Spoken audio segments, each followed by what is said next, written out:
मुंबई, सपनों का शहर। यहां हर कोई बड़ा बनने की दौड़ में लगा हुआ है। कोई स्टार्टअप शुरू कर रहा है, कोई फिल्मों में नाम कमाना चाहता है, तो कोई अपनी जॉब में प्रमोशन पाने के लिए दिन रात मेहनत कर रहा है। लेकिन इस तेज भागती दुनिया में एक आदमी था जो सिर्फ जिंदगी से जूझ रहा था। राहुल। राहुल की कहानी शायद आपकी या आपके किसी दोस्त की कहानी जैसी ही लगे। वो एक प्राइवेट कंपनी में नौकरी करता था, लेकिन न तो सैलरी से खुश था, न ही अपनी लाइफ से।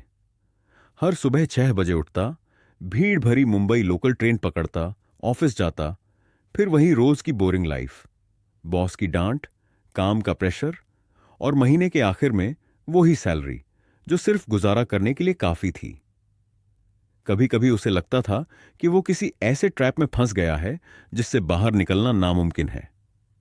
वो रात को छत की ओर देखता और खुद से सवाल करता, क्या मेरी पूरी जिंदगी ऐसे ही निकल जाएगी?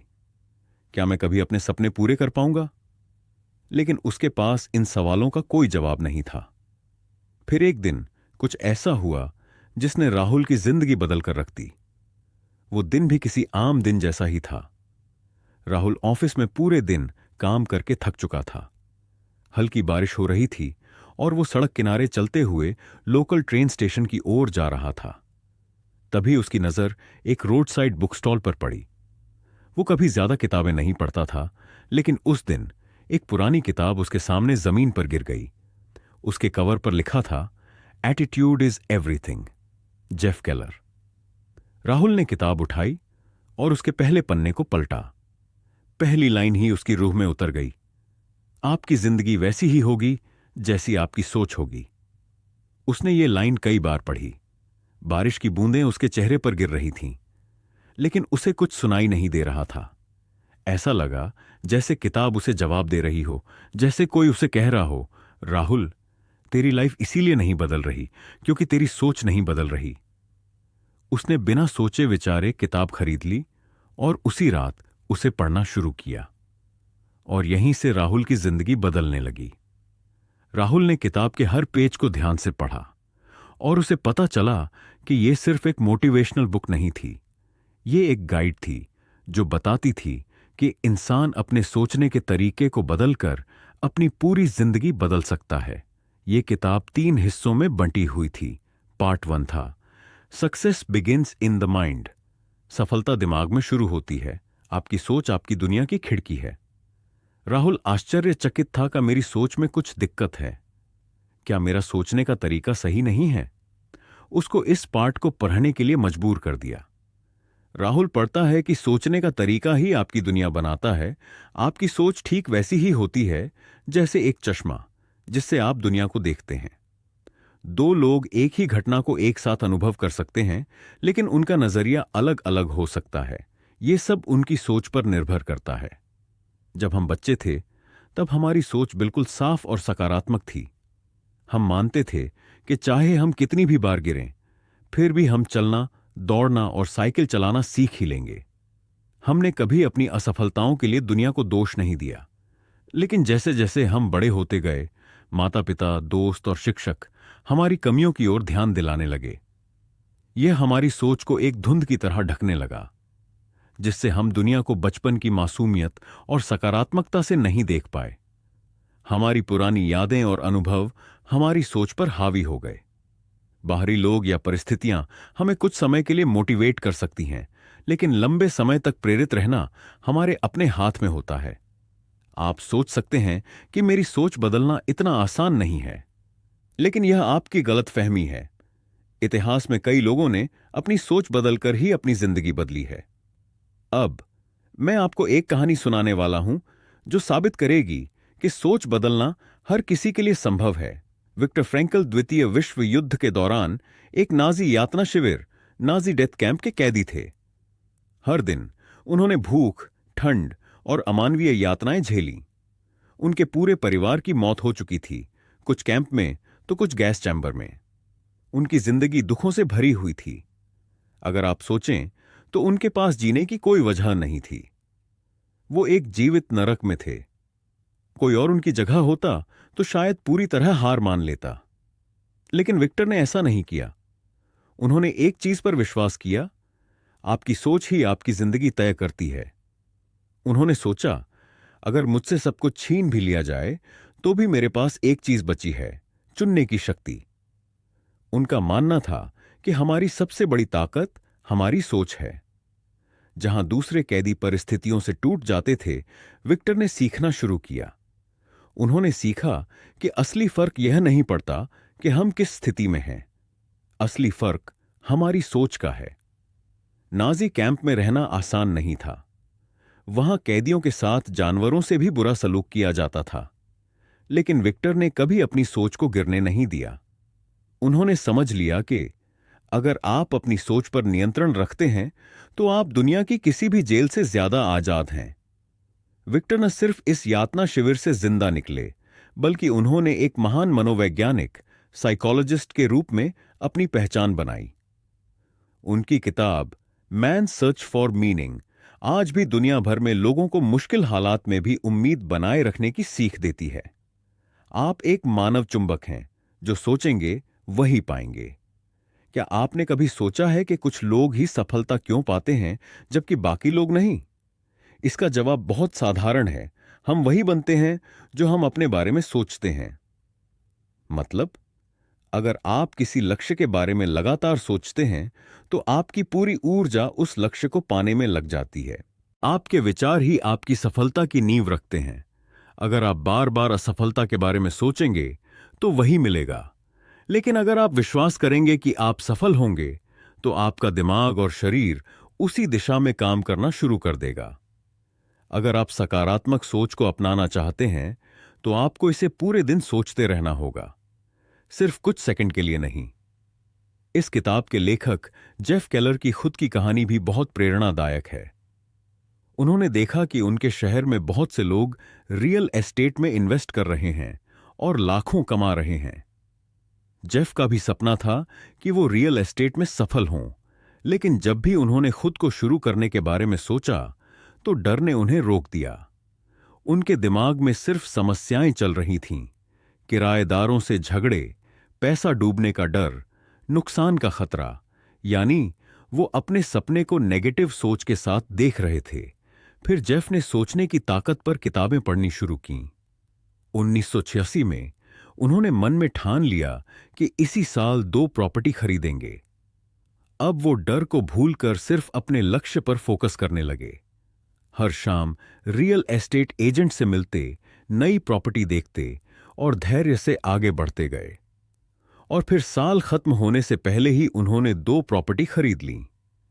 अगर उनकी सोच नहीं बदली होती तो यह कभी संभव नहीं होता। अपने सपनों को हकीकत में बदलने का सबसे बड़ा राज क्या है? अगर आपको अपने सपने पूरे करने हैं तो सबसे पहले अपने दिमाग में उसकी एक स्पष्ट तस्वीर बनानी होगी।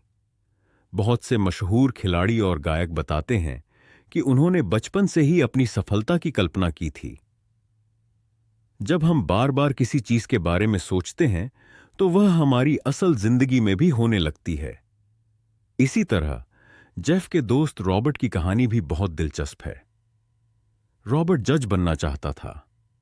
जब उसका नामांकन हुआ तो वह बहुत घबराने लगा। जेफ ने उसे एक अनोखी सलाह दी, अपने नाम के आगे जज लिखकर साइन करो और इसे हमेशा अपनी जेब में रखो। रॉबर्ट ने ऐसा ही किया।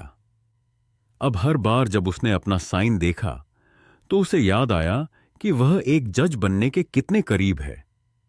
यह छोटी सी आदत उसकी सोच को पूरी तरह बदलने लगी।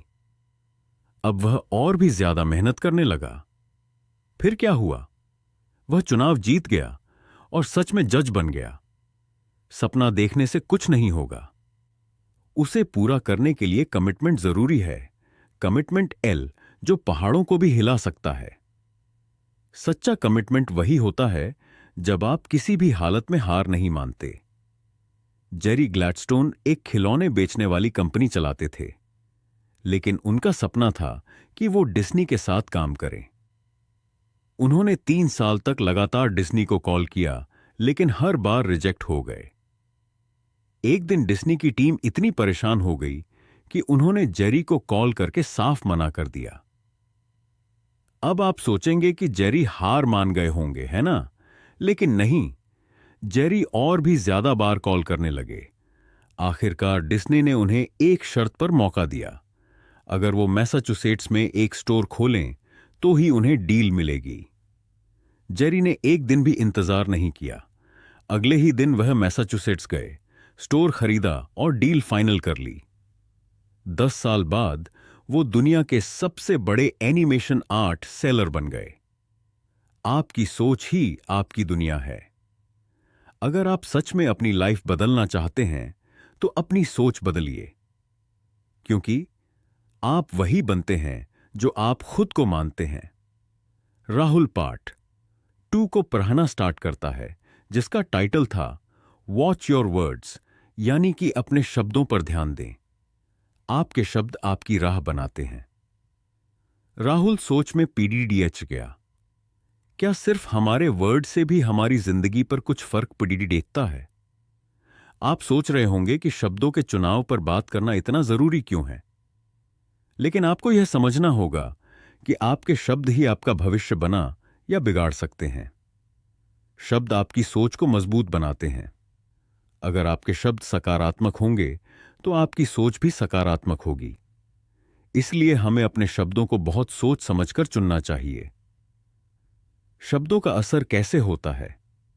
यह प्रक्रिया एक सोच से शुरू होती है, फिर वह सोच एक शब्द बनती है, फिर वह शब्द एक विश्वास बन जाता है, फिर एक कार्य में बदल जाता है और अंत में परिणाम हमारे सामने होता है। अगर आपने अपने दिमाग में एक सकारात्मक तस्वीर बना ली है, तो अब आपको ऐसे शब्दों का प्रयोग करना चाहिए जो आपको आपके लक्ष्य की ओर ले जाएं। आप अपने सपने दूसरों के साथ साझा कर सकते हैं, लेकिन इसमें सावधानी बरतें। अपनी सकारात्मक सोच उन्हीं लोगों के साथ साझा करें जो स्वयं सकारात्मक हों।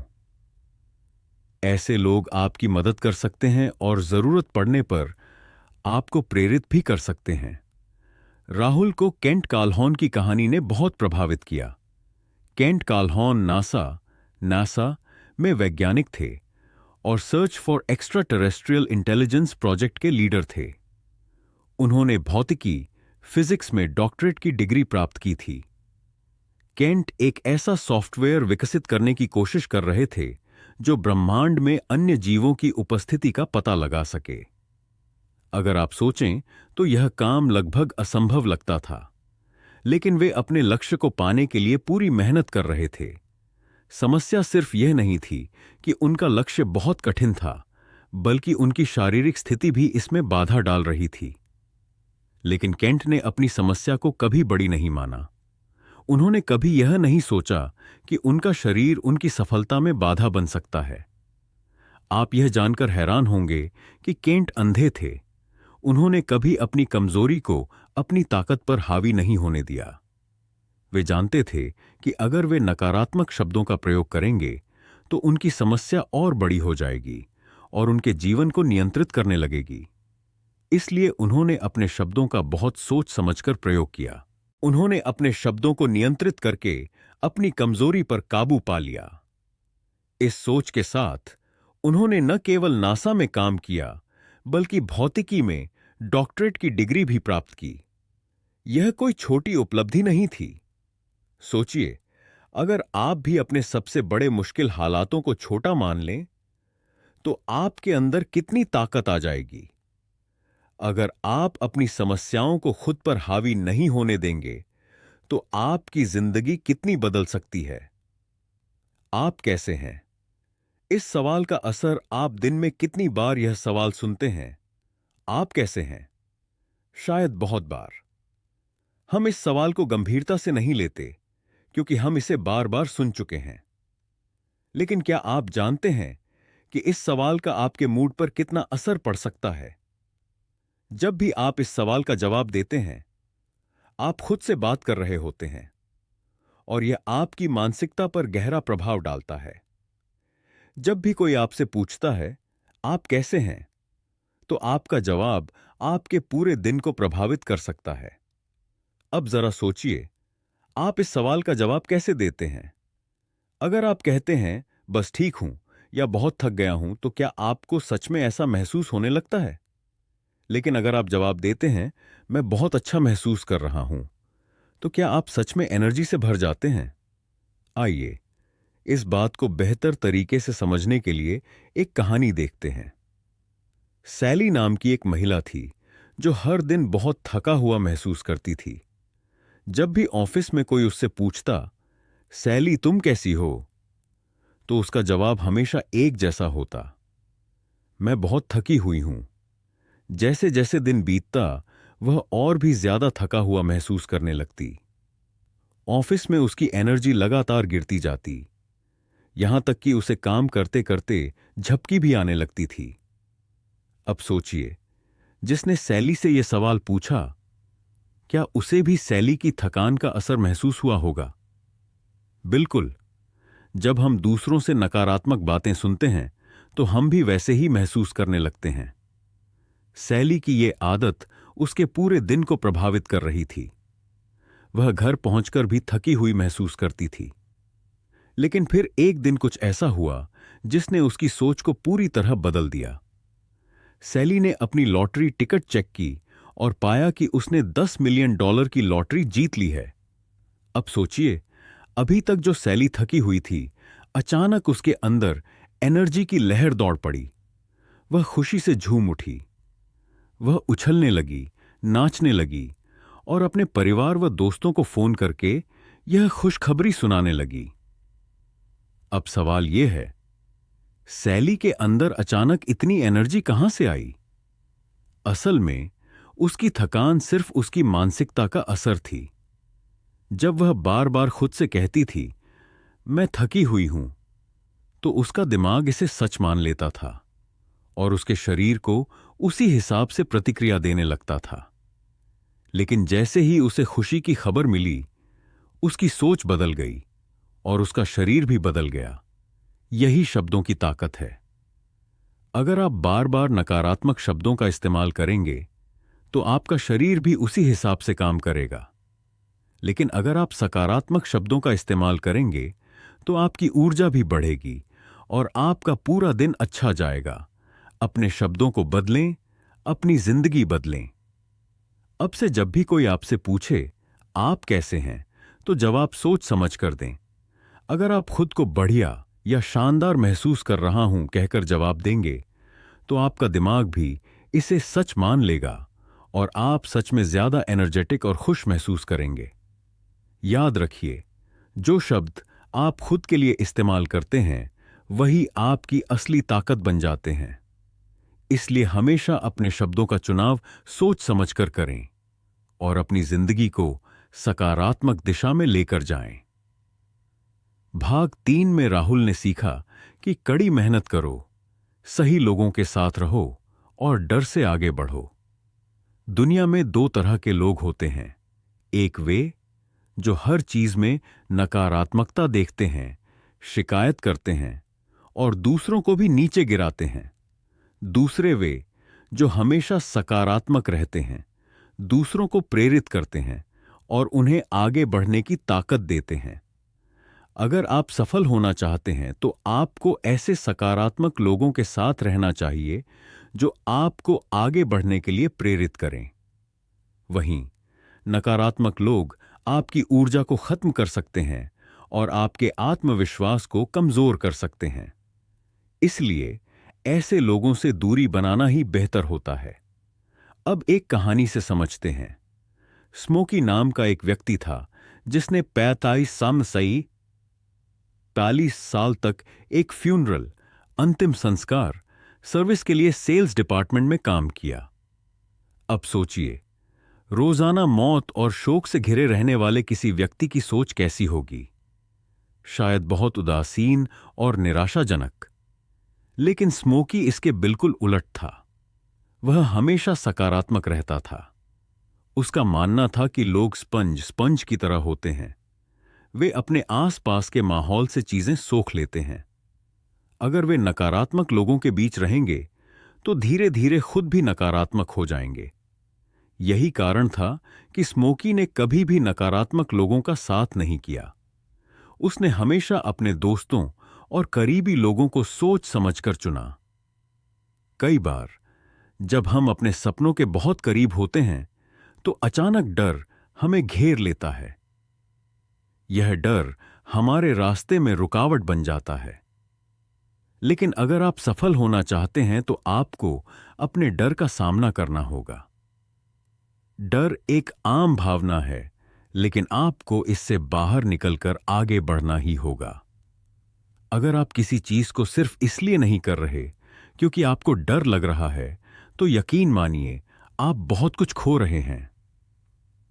अब एक महिला की कहानी देखते हैं जिसने अपने डर पर काबू पाया। एलियाना 32 साल तक एक स्कूल टीचर रही, लेकिन उसका असली सपना था इंटरटेनमेंट इंडस्ट्री में काम करना। लेकिन उसने कभी इस दिशा में कदम नहीं बढ़ाया क्योंकि उसे डर था। उसने एक सुरक्षित करियर चुना, टीचिंग, लेकिन उसके अंदर का कलाकार जिंदा था। वह गाने लिखती और गाती थी और मन ही मन एक दिन स्टेज पर परफॉर्म करने का सपना देखती थी। एक दिन उसने गर्मी की छुट्टियों के दौरान अपनी नौकरी छोड़ने और अपने सपने को पूरा करने का फैसला किया। लेकिन जैसे ही उसने नौकरी छोड़ी, डर ने उसे फिर से जकड़ लिया। वह असफलता के डर से घबरा गई और फिर से टीचिंग में वापस चली गई। लेकिन उसका सपना अभी भी जिंदा था। 6 महीने बाद उसने रिटायरमेंट ली और अपने डर का सामना करने का निश्चय किया। 50 की उम्र में उसने म्यूजिकल शो शुरू किया। 60 साल की उम्र में उसने अपना पहला म्यूजिक एल्बम लॉन्च किया। वह न्यूयॉर्क सिटी के बार एंड क्लब्स में परफॉर्म करने लगी। अब जरा सोचिए, अगर उसने अपने डर को जीतने का फैसला ना किया होता तो क्या वह अपने सपने को पूरा कर पाती? डॉटी ने साबित कर दिया कि उम्र कोई मायने नहीं रखती, बस हिम्मत होनी चाहिए। कई बार जब हम कुछ नया करने की कोशिश करते हैं तो हमें असफलता का सामना करना पड़ता है। लेकिन क्या इसका मतलब यह है कि हमें हार मान लेनी चाहिए? बिल्कुल नहीं। अगर आपका कोई सपना है तो उसे पूरा करने के लिए एक बार नहीं, 100 बार कोशिश करो, जब तक कि तुम सफल ना हो जाओ। अब एक और कहानी देखते हैं। जैक और मार्क ने एक किताब लिखी और इसे 3 महीनों के अंदर पब्लिश करने का लक्ष्य बनाया। उन्होंने एक पब्लिशर को अपनी किताब भेजी, लेकिन वह रिजेक्ट हो गई। फिर उन्होंने दूसरी जगह भेजा, फिर रिजेक्शन। ऐसे करते करते 33 बार उनकी किताब रिजेक्ट हुई। अब सोचिए, अगर उन्होंने हार मान ली होती तो क्या वे कभी सफल होते? लेकिन उन्होंने हार नहीं मानी। आखिरकार 34वीं बार एक पब्लिशर ने उनकी किताब को स्वीकार कर लिया। जिस किताब को पब्लिश करने का सपना उन्होंने 3 महीने में पूरा करना चाहा था, उसे पूरा करने में 3 साल लग गए। लेकिन अंत में वे सफल हुए। और यही सबसे जरूरी बात है। आज उनकी किताब chicken soup for the soul दुनिया की सबसे ज्यादा बिकने वाली किताबों में से एक है। अगर जैक और मार्क रिजेक्शन के डर से रुक जाते तो वे कभी सफल नहीं होते। इसलिए कभी असफलता से मत घबराओ। गिनती मत करो कि कितनी बार तुम फेल हुए, बस कोशिश जारी रखो। याद रखो, रिजेक्शन तुम्हारे भविष्य को तय नहीं करता, लेकिन तुम्हारा रवैया, एटीट्यूड जरूर करता है। अब तक आपने 3 जरूरी बातें सीखी। पहला, दिमाग का सही इस्तेमाल करो। सकारात्मक सोच रखोगे तो सफलता खुद तुम्हारे पास आएगी। दूसरा, अपनी बोलचाल की भाषा बदलो। कैसे हो का जवाब भी तुम्हारे पूरे दिन को बदल सकता है। तीसरा, सही लोगों के साथ रहो, डर को हराओ और बार बार कोशिश करो। इस किताब में ऐसे जादुई सबक छिपे हैं जो तुम्हारे हर सपने का दरवाजा खोल सकते हैं। और यह कोई रॉकेट साइंस नहीं है। बस अपने दिमाग, शब्दों और कार्यों को सही दिशा में लगाओ। अगर तुम्हारा सपना कुछ बड़ा करने का है तो सबसे पहले अपना एटीट्यूड सही करो। इंतजार मत करो, शक मत करो। बस एक सकारात्मक एटीट्यूड के साथ शुरुआत करो और जीवन में सफलता की ओर बढ़ते जाओ। अब तुम्हारे लिए एक छोटा टेस्ट। एक गिलास पानी टेबल पर रखा है जो आधा भरा हुआ है। अब सोचो क्या तुम्हें वह आधा भरा दिख रहा है या आधा खाली? कोई भी जवाब गलत नहीं है, लेकिन यही तुम्हारा एटीट्यूड बताता है। अब यह तुम्हारे हाथ में है कि तुम इसे कैसे बदलते हो। तो क्या तुम अपने एटीट्यूड को बदलने और सफलता की ओर बढ़ने के लिए तैयार हो? अगर हां, तो इसे अपने दोस्तों और परिवार के साथ शेयर करो। और हां, बुक नेविगेटर को सब्सक्राइब करना मत भूलो, ताकि हम तुम्हारे लिए ऐसे ही प्रेरणादायक कंटेंट लाते रहें। याद रखो, हर बड़ी सफलता एक छोटे से फैसले से शुरू होती है। अपने एटीट्यूड को सही रखने का फैसला आपकी जिंदगी बदल देगा। राहुल ने धीरे धीरे इस किताब में लिखे सिद्धांतों को अपनी लाइफ में अपनाना शुरू किया। उसने खुद से वादा किया कि अब वो कभी भी खुद को कमजोर या हारा हुआ नहीं समझेगा। उसने खुद को मोटिवेट करना शुरू किया, अपनी बातचीत में पॉजिटिव शब्दों का इस्तेमाल करने लगा और अपनी जिंदगी के हर दिन को पहले से बेहतर बनाने के लिए छोटे छोटे स्टेप्स लेने लगा। और फिर कुछ महीनों में ही उसकी लाइफ बदलने लगी। राहुल की लाइफ बदल गई, क्योंकि उसने सीखा कि असली समस्या उसकी जॉब या सैलरी नहीं थी। असली समस्या उसकी सोच थी। और जब सोच बदली तो लाइफ भी बदलने लगी। अब आपकी बारी है। सिर्फ एटीट्यूड बदलकर आप अपनी सक्सेस की कहानी लिख सकते हैं।